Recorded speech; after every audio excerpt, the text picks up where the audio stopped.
It was after that that Erickson lapsed into a coma. He didn't wake up until 3 days later and was pretty much paralyzed in his whole body. He can still blink his eyes. He can talk just a little. But he's paralyzed. But he's still got an active mind, 17 years old. And he's trapped in this body that's not moving very much. He used to be an active kid, as most kids are. And he's stuck in bed. There's nothing else. There's no television, no radios at the time. He has to keep his mind active, so he starts to pay attention, like other people don't pay attention. And he becomes like Sherlock Holmes. He spent his whole days watching people, watching brothers and sisters and the whole activity in the household. He saw that what people said and what their bodies said didn't always match. He would be able to judge whose footsteps he heard outside when they were going between the barn and the house. How fast they were walking would give him an indication of what emotional state that were they in. Were they upset? Were they tired? Were they anxious to have dinner that night? His acuity became amplified, compared to which most of us are deaf, dumb, and blind. He got a little, bed sores being in the bed. So they fixed up a wicker rocking chair with just this kind of mesh bottom, and they strapped him to it because he'd fall out because he couldn't control his muscles. And they generally put him close to a window where you could at least look out at the farm and enjoy the scenery, but they had forgotten this day, and he was in the middle of the room, and he was lamenting to himself, "It sure would be nice if I was closer to the window." He closes his eyes, and just to keep his mind active, he remembers being out playing in the farm, climbing the tree that was right outside his window, and he just got so involved in this memory of running and playing and climbing. And the next thing he does is, hours later, he opens his eyes, and his chair had started by the side of the bed, and now it was over in front of the window. And at first he was perplexed, and then he sort of worked it out again, that Sherlock Holmes kind of observation.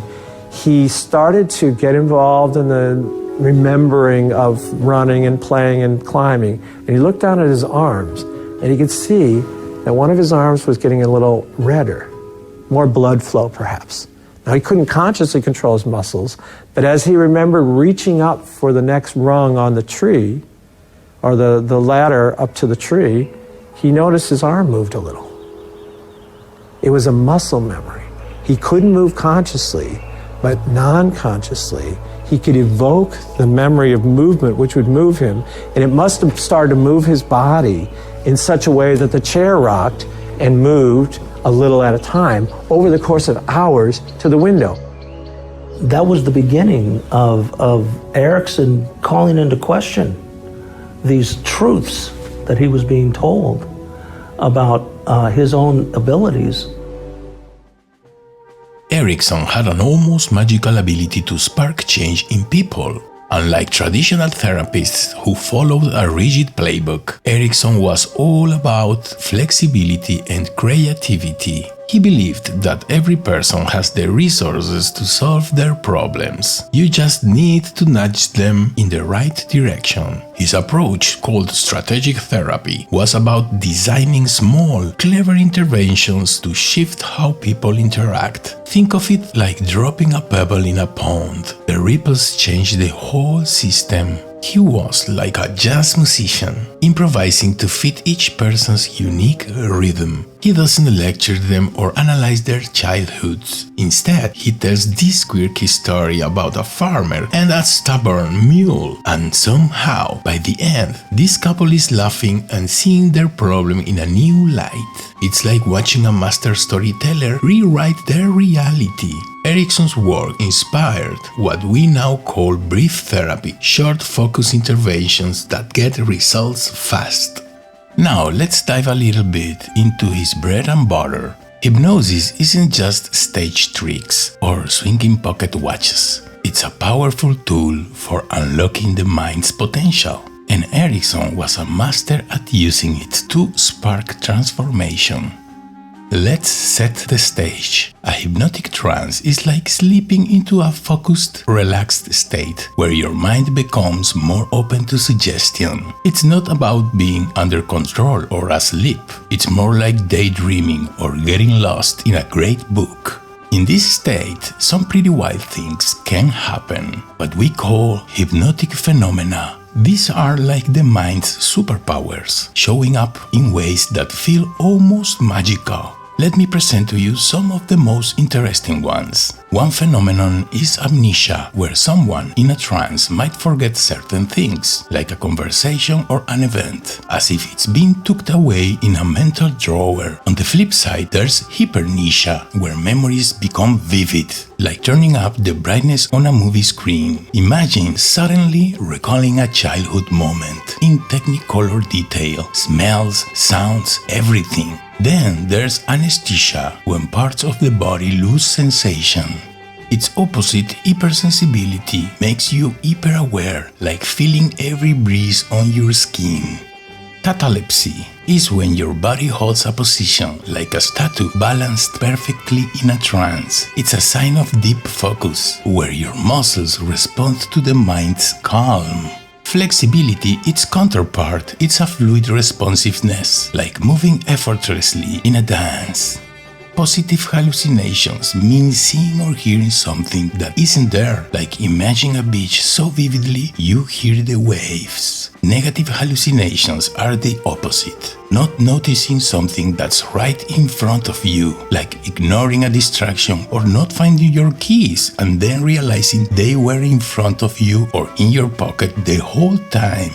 And finally, there's time distortion, where time feels different in a trance. A minute can feel like an hour, or hours can zip by like seconds. Well, Frank, this feels like a great place to wrap up. I want to give you a huge thank you to you and your amazing community for inviting me to share my passion for psychology. I hope something we've talked about today has piqued your curiosity or given you a new way to see the world. I'd love to hear your questions or thoughts, so please send them my way. I have a blast making videos to dive deeper into psychology. I'm excited to keep the conversation going. Thanks again for having me. I've been in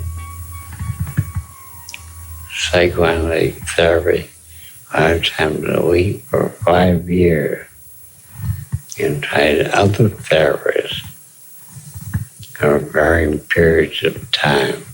They come to me and tell me about all our failures, all our endeavor. And I say, your long concept is therapy, and your failure to achieve therapy. You had enough time to achieve it. I wonder about your sincerity. You may be consciously sincere, unconsciously. You don't really know what your unconscious mind is doing or thinking as far as unconscious behavior. And maybe your unconscious knows that you're not really sincere. You just believe you're sincere. So I'll give you a chance to prove your sincerity.